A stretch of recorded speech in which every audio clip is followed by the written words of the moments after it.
A charismatic church, we see so much power, and maybe that is what all of you see.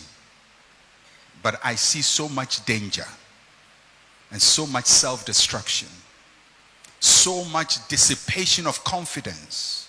More and more the congregation and the public is losing confidence in us. They are losing confidence in men of God, in clergymen. If you call yourself a prophet, it's almost like a title meaning con man.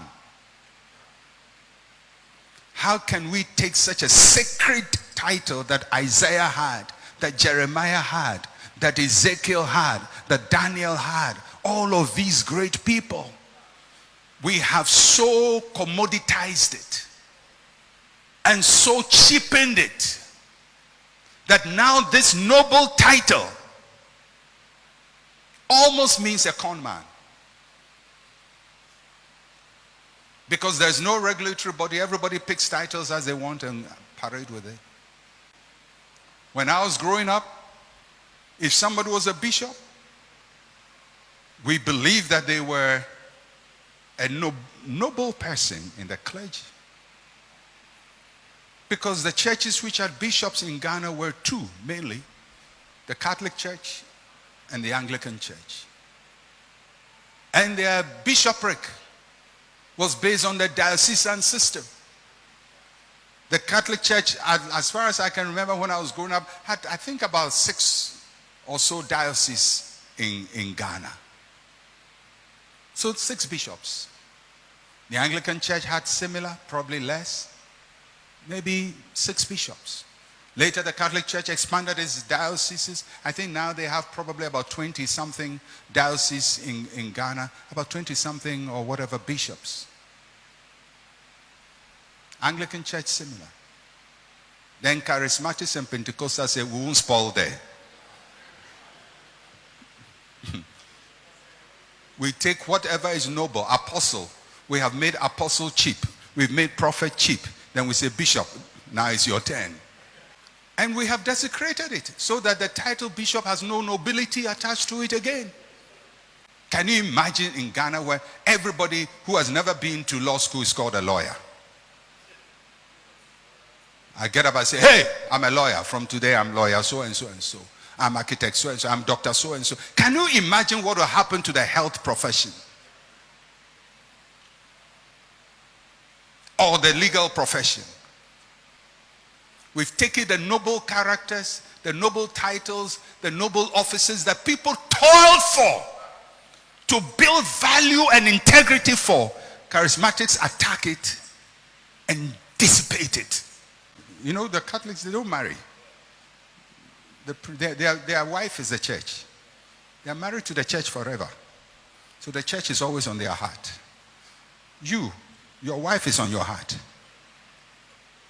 So the thing you are wearing itself, its significance is lost on you.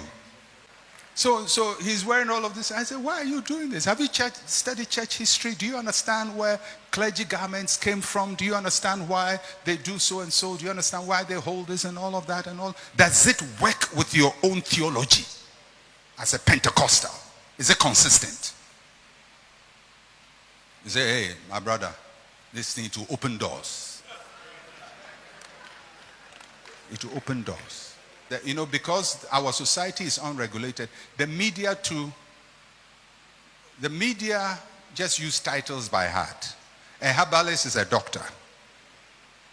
And all kinds of people. So they don't even discern and help to correct the mistakes of the society. They amplify it. So at this point in time, Pastor Eastwood, I don't know. When I look into the future of charismatism, I see self-destruction. You know, it's one thing I like about the Catholic and the Anglican Church. Because the pastors, the clergy, they are trained to handle confidential information. Because people go for confession. And they tell the priest stuff. And the priest has to handle that information. Confidential. If it was charismatics and people did confession, We'll have prayer topics. We'll have prayer topics. We'll have preaching topics. We have insinuation topics. we have control, manipulation. Remember the thing you told me? Remember the thing you told me? If I tell your wife right now, come and sow seed. Thank God nobody comes for confession to charismatics. You have to learn to handle confidential information. And what God shows you is confidential information.